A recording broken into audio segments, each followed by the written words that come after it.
很多人有问啊，我这缸是多大？整个这个缸体长度是2.5米啊，宽是78厘米，高是50厘米啊。然后这个底柜呢，大概是1米高。这是一个刺激气流的一个过滤啊。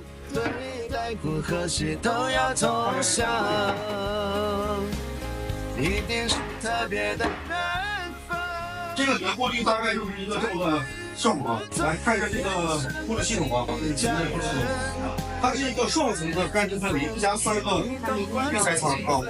然后这是一个过水缸，这有什么用呢？就是当你出差的时候，不在家的时候，它可以自动的往这边去蓄水啊，什么养水鱼。这是整个一个缸体的大概一个结构啊。爱就圆满了气氛，一定是特别的缘